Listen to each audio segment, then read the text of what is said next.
These guys are in the, we call it the Wicked Good Racing Club, and they race vintage cars with vintage motors. And this is his setup here. This pickup truck, he pulls his car to the racetrack with it, and they run. You know, I mean, they don't try to beat each other off the track, but they don't, you know, they don't nurse it either. No, they don't avoid the breakage. I mean, if it becomes part of it, they just let her rip. And they're a fun group. And as you can imagine, that's a pretty interesting race to watch, you know. Bunch of old guys. That's my old camper back there.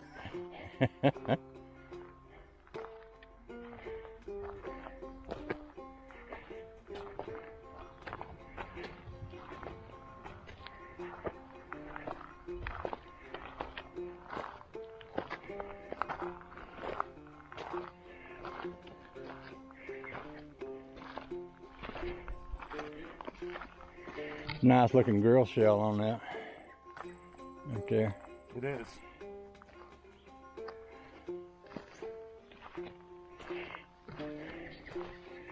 There's an old Skylark.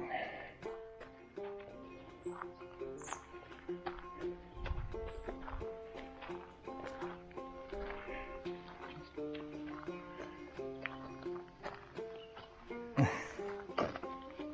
external fuel tank set up. Yep. Yeah, that's my old rig right there. Still got the same wheels on it.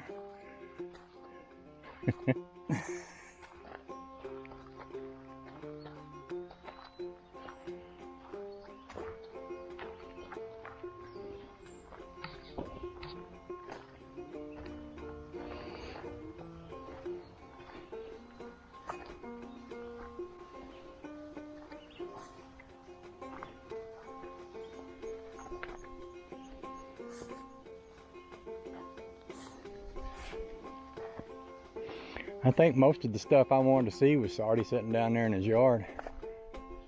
You know? I see an old, it's like a Corvair way up on the hill. That red one? Yeah. Boy, it's hot. It's like that quarry's just feeling like a more and more of the place to be right now. Just walking around here a little bit. Get you kind of good for it.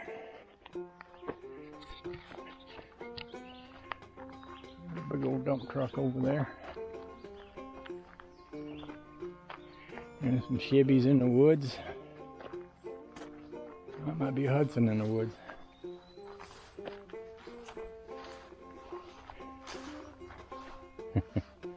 Oh, the joy. It is Corvair.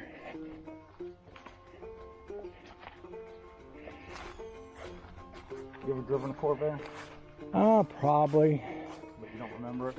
You know, I wasn't ever very attracted to them. The last one they made was probably the best one. And to be honest with you, if it wasn't for the oil leaks, they could have been a pretty cool little car. They had all that whole independent suspension all the way around back when nobody else did. And you know, I bet the Monzas, I think that's probably a Monza, it was probably quite a little sports car. But they were an engine that's designed like a Volkswagen. It's horizontal with the cylinders going both directions. They leaked oil like crazy and blew themselves up. And people run them till the oil ran out and then burn them up. And they're, if you knew how to, you know, keep the oil from leaking, you could have a car you could drive. But generally, most people just buy a car and drive it. And of course, when you got a car that's gonna die pretty quick from oil leakage, then you don't get too far. There's some interesting old cabs.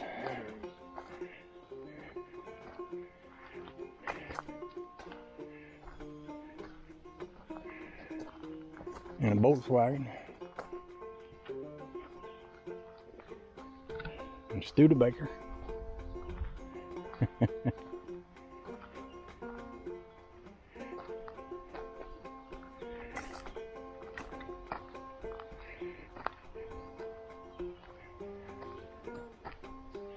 Feels a little better in the cool of the woods here.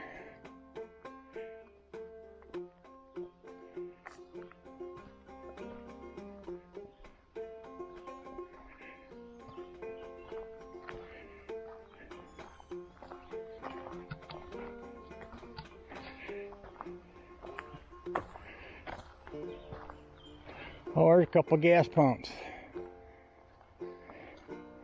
I would buy a gas pump from him. I've been thinking I'd like to have an old one. Kind of want You one. ain't got a gas pump, do you? No, I kind of want one a little older, but even them now are getting to be, you know, pretty interesting.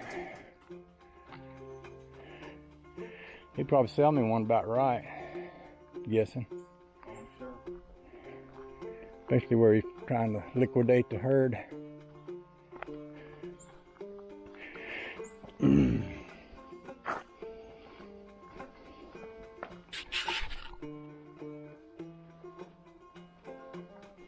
Oh, that's a Pontiac. I thought it was a Cadillac. No, it is a Cadillac. Take it back.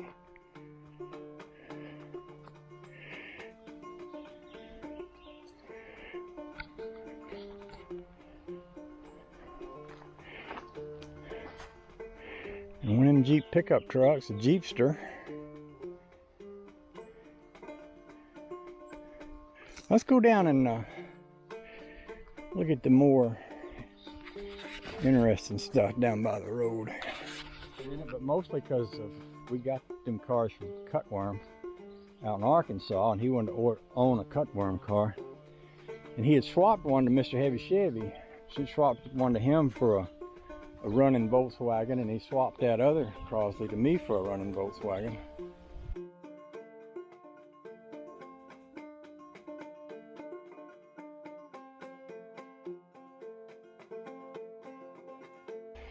And the plan is he's gonna give me like a 97 Ford long bed 4-door pickup truck. And he's gonna drive it up here, and we're gonna put the Crosley on a trailer and hook it to my Dodge, and he's gonna drive it back. And he's gonna keep the Crosley down there, and then we're gonna get the truck back up to my house in Georgia in order to get it out of the rusty climate.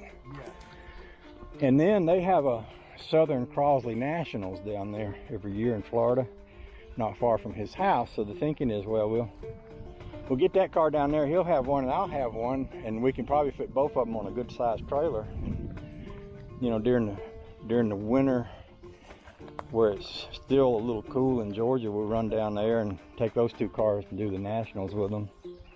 And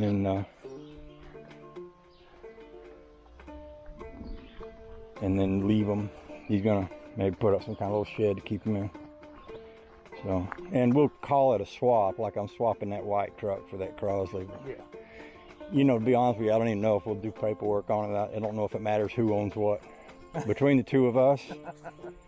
The thing about a Crosley is, unless you're a little bit crazy, you don't have any reason to want one. Yeah.